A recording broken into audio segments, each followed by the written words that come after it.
کہہ کے دعا کرتا ہوں کہ دیکھو بھائی بہت بڑا مجمع ہے، ماشاءاللہ 95% مجھے نوجوان نظر آ رہے ہیں، یہاں سے آج صلح کر کے اٹھو اور توبہ کر کے اٹھو، اللہ سے مانگو کہ آج ہم توبہ کر کے اٹھیں، کہ توبہ ایک ایسا عمل ہے جو پچھلے سارے گناہ دھو دیتا ہے، سارے دھونے دھو دیتا ہے، سارے گناہ معاف کر دیتا ہے۔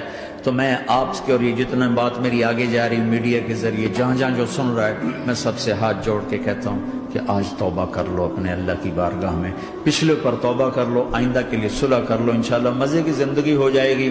میں اللہ پہ قربان جاؤں، صدقے جاؤں کہ اس نے بھی توبہ کا دروازہ ایسا کھلا رکھا ہے، نہ کوئی عدد کی قید ہے، نہ کوئی عمر کی قید ہے، نہ یہ کہتا ہے 1000 دفعہ توڑ دی تو پھر قبول نہ ہوگی، نہ یہ کہتا ہے 60 سال عمر گزر گئی تو پھر توبہ قبول نہ ہوگی، بلکہ کہتا ہے ما لم یغرغر، جب تک تیرے گلے کا سانس باقی ہے تیری توبہ کا انتظار رہے گا۔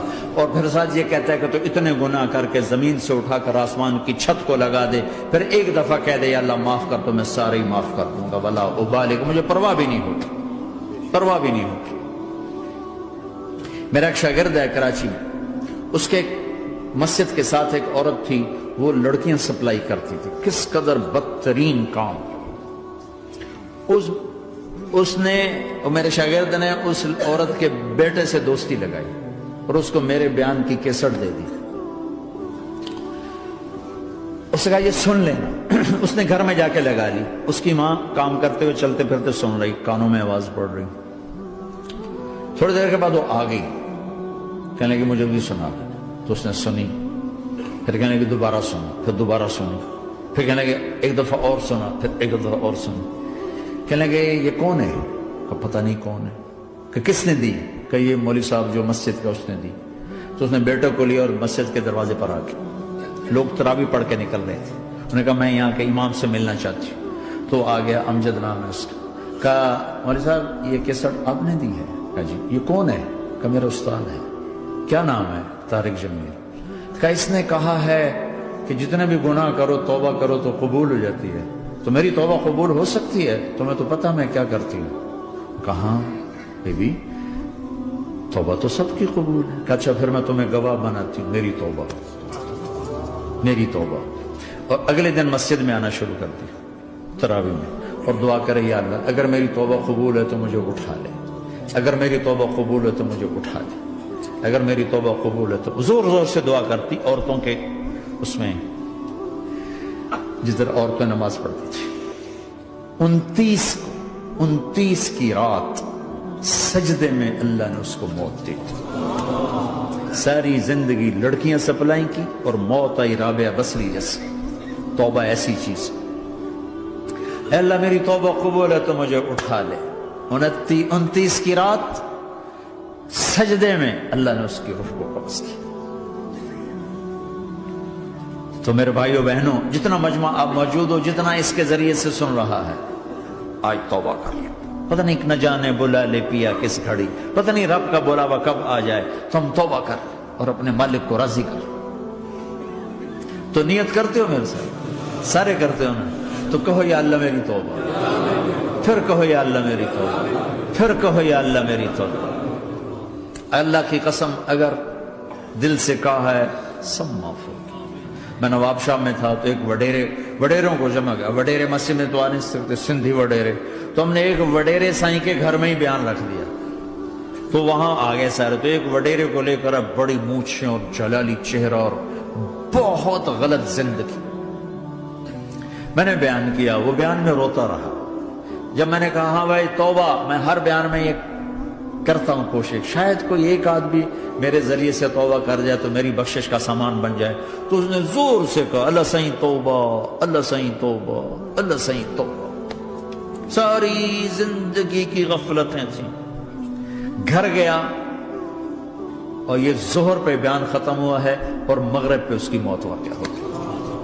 ساری زندگی گناہوں میں گزار کے وہ گیا جنت میں، کہ توبہ تہدم ما کان قبلہا، کہ توبہ ہر گناہ دھو دیتی۔ شیطان ایک راستے سے آتا ہے، کیا فائدہ توبہ کا، ادھر کرتا ہوں ادھر ٹوٹ جاتی، کیا ارے فائدہ، دیکھو یہ فائدہ نظر آئے کہ نہیں؟ دو فائدے دکھائیں، ایک سجدے میں مری ہے اور ایک ساری زندگی گناہ کر کے ظہر سے مغرب تک کا حصہ اس نے توبہ کا گزارا ہے اور گیا جنت میں۔ کبھی مایوس نہ ہونا اللہ سے کہ میں اتنے گناہ کرتا ہوں، اللہ کیسے معاف کرے گا؟ اللہ بڑا کرے. اللہ تھانے دار نہیں ہے، مہربان ہے، دوست ہے، ہمارا دوست ہے. اللہ سے باتیں کرو، اللہ سے یاری لگاؤ، اللہ کو دکھڑے سناؤ. یا اللہ میرے ساتھ یہ ہو رہا ہے تو کچھ کر دینا. اللہ سے لاڈ کرو جیسے ماں سے لاڈ کرتے ہو. اللہ تو پیار کی چیز ہے نا کہ ڈرنے کی. ہاں ڈرنا ہے اپنے گناہوں کی وجہ سے، لیکن پیار غالب ہو، محبت غالب ہو. وہ نہیں تھا چرواہا موسیٰ علیہ السلام نے سنا، کہہ رہا اللہ سیاں تو آویں آ، تیری جوہاں کڈاں، تین تیل لاواں، تین کنگھی کراں، تین روٹی کھواواں، تین دودھ پیواواں. یہ اللہ سے باتیں کر رہا. تو موسیٰ علیہ السلام نے اس کو بدبخت یہ کیا کہہ رہا ہے؟ کہہ رہا ہے یا اللہ تو میرے پاس آ، میں تمہیں تیل لگاؤں، تیری جوئیں نکالوں، تیری کنگھی کروں، تجھے بکری کا دودھ پلاؤں. تو وہ تو بیچارہ ڈر کے رونے بیٹھ گیا. جب موسیٰ علیہ السلام طور پر آئے تو موسیٰ علیہ السلام سے اللہ نے کہا موسیٰ تو نے تو میرا یار ہی مجھ سے دور کر دی، مجھے تو اس کی باتیں بڑی اچھی لگتی تھی. تو نے یہ کیا، جا اس کو خوش کر کے جیسے ناراض کر کے آئے. چلو اس روایت میں تو کوئی اونچ نیچ ہو سکتی ہے، کچی پکی بات ہو سکتی ہے، لیکن میرے نبی کی صحیح حدیث بتا رہا ہوں. میرے نبی مسجد میں صحابہ ہنس رہے تھے تو آپ نے فرمایا جو میں جانتا ہوں تم جانو تو تمہارا ہنسنا بند ہو جائے، رونا زیادہ ہو جائے. تو سب صحابہ نے زاروں قطار رونا شروع کر دیا. آپ یہ کہہ کر واپس مڑے، دروازے تک نہیں پہنچے تھے کہ جبریل آ گئے کہ میرے محبوب تو نے میرے بندوں کو اتنا زیادہ ڈرا دیا مجھ سے، جا واپس جا، جیسے رولایا ہے ایسے ہی ہنسا کے آ. اللہ پاک تو ہمارے مالک خالق، ہمارے مہربان ہیں.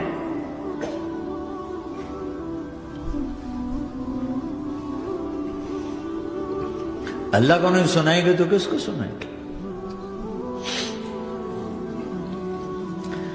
تو جب کبھی توبہ ٹوٹ جائے اللہ کے واسطے مایوس نہ ہونا، پھر کر لینا، پھر کر لینا، پھر کر لینا.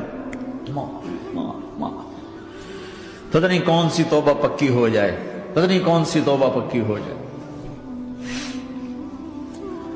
تو نیت کرتے ہو سارے بھائی؟ اب بہت بڑا مجمع آئے ہو، چھوٹا سا دو چھوٹے سے تبلیغ کے کام. ایک جمعرات کو مرکز میں جاؤ، ایک 3 دن ہر مہینے لگاؤ، ہر مہینے کسی بھی جماعت کے ساتھ چلے جاؤ تو انشاءاللہ آپ کو فائدہ ہوگا. جس جماعت میں 3 دن میں لگے اور میں نے کہا 4 مہینے لگاؤں گا، 4 مہینے اللہ نے تقدیر لکھی تھی تو میں آگے چلا گیا رائمنڈ سے مل گئی جماعت، سارے ان پڑھ، سارے بڑی میری عمر 18 سال اور سب 40 سال سے اوپر، 60 70 اور سب ان پڑھ اور سب ڈیرہ اسماعیل خان کے دیہاتی اور اتنے غصے والے کہ جماعت میں روز لڑائی ہوتی تھی. ایک آدمی چائے نہیں پیا کرتا تھا تو وہ روزانہ کہتا چائے کیوں بنائی ہے، میری چوانی واپس کرو، 4 آنے میرے واپس کرو. تو 4 آنے روزانہ واپس لیتا تھا، باقاعدہ 4 آنے اس کو روزانہ واپس کیے جاتے تھے کہ میں چائے نہیں پیونی، میری چوانی واپس کرو. اور جماعتوں میں جھگڑا ہوتا ہے کہ تم نے کھانا اچھا نہیں بنایا. اس جماعت میں جھگڑا ہوتا تھا کہ کھانا اچھا کیوں بنایا، اس پہ لڑتے تھے کہ خرچہ زیادہ ہو رہا ہے.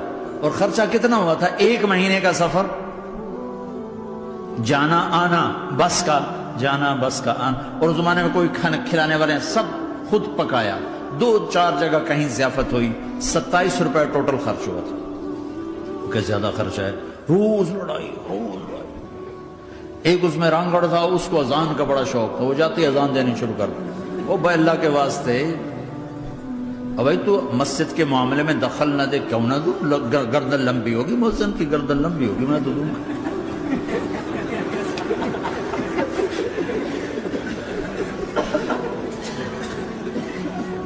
وہ امیر بھی چٹا ان پڑھ تھا، بالکل ان پڑھ، مطلب عجیب وہ نمونہ تھی جماعت. یعنی اس میں ہر ایسا ایلیمنٹ موجود تھا کہ میں بستر اٹھا کے بھاگ جاؤں، لیکن مجھے اسی سے فائدہ ہو کہ تبلیغ معلوماتی محنت نہیں ہے، تبلیغ صفات کو سیکھنے کی محنت. علم کو سیکھنے کے لیے مدرسے ہیں، علماء ہیں، تبلیغ تو صفات کو سیکھنے کی محنت. ایمان کسنا بناس. میں جب واپس آیا تو میں بیٹھا تھا مسجد میں، تو ایک شخص نے پوچھا آپ کہاں گئے تھے، کتنا سفر تھا؟ میں نے بتایا. کہنے کہا آپ نے کیا سیکھا؟ انہوں نے مجھ سے کہا آپ نے کیا سیکھا؟ میں نے کہا میں نے اپنی مرضی کے خلاف کرنا سیکھا. کہا ماشاءاللہ ماشاءاللہ آپ نے بہت سیکھا، بہت سیکھا. وہ ساری زندگی اس سے پہلے اپنی مرضی پہ گزر، اپنی چاہتیں، اللہ نے ماں باپ سے دیا ہوا بہت کچھ، لیکن جو میری بنیاد بنی وہ سفر تھا جس میں روز لڑائی ہوتی تھی.